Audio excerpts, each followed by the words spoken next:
So I'm a person just like you guys are. I came to United States in 1976. I was an immigrant. I was 18 years old. By the time I was 19, I was a mother, and I bought my first house. Okay? I hardly had any money, and I decided that I was going to buy my first house. I bought my first house for $86,000 in 1978, and I bought 79. And the reason I bought my first house was my son was born.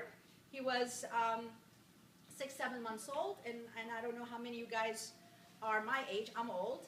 That year, it was very hot. We had no air conditioning in the apartment, and he was crying nonstop because he was very hyper. So we decided that the only way we were going to calm him down was to find a house that had an air conditioning. So we decided to buy our first house. We went in, we bought our house, and my husband said, "How are we going to afford this house?" And I said, "Don't worry about it. You know, I have a job, you have a job, I'll get my second job. You'll get your second job. We're going to be a homeowner. This is United States." And we did. We bought our house. At the time, there was no such thing as an inspection of a property. So therefore, after I bought my house, we moved in. We had no furniture because we were renting a furnished apartment. And when we moved in, the sellers moved their bed out of our bedroom. And what we found out was what? There was no carpet under the bed because they had cut the carpet under the bed. So I had to go and buy carpet, and I lived like that for a while.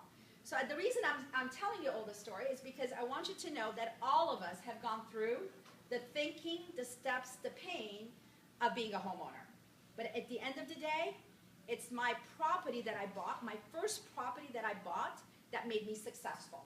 Because after I bought my property, my daughter was going to be born, and my husband was working midnight shift, and I was working in the morning, 18, 19 years old. We weren't seeing each other, and we felt that we needed to see each other after 5 years. So he wanted to be owning a business, and the only way I could buy that business was what? It was my property. That I had built equity in my property, that I ended up using that equity to buy my business. So then from there, we started buying another property and another property. So you guys are taking the first step that I took in 1976, and at the time, I took that step without having any knowledge.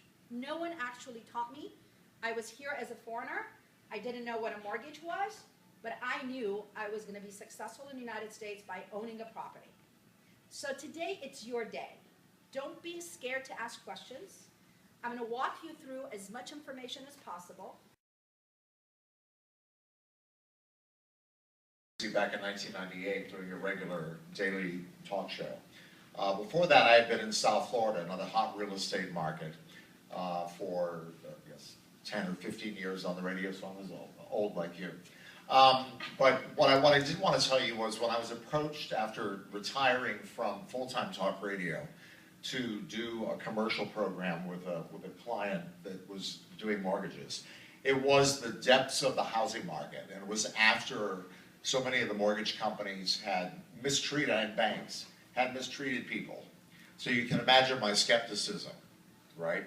After all my years in the business, I'm not going to go on the air and just advertise to anybody after what we had gone through, where people had gotten into underwater mortgages and you know, upside down loans and what they called liar loans, where they were giving loans to anybody with a policy, even if you couldn't afford it, and then you lost your home.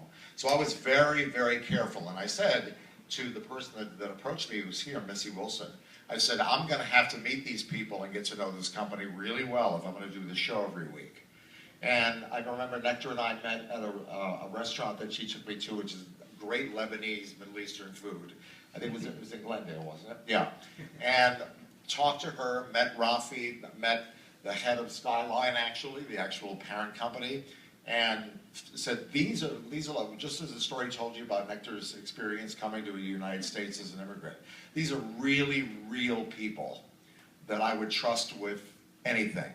So having said that, that's why I chose to represent them. I'm thrilled to be going into my third year? Third year plus. Yeah, third year of doing the program with them. So I just want you to know you're in good hands.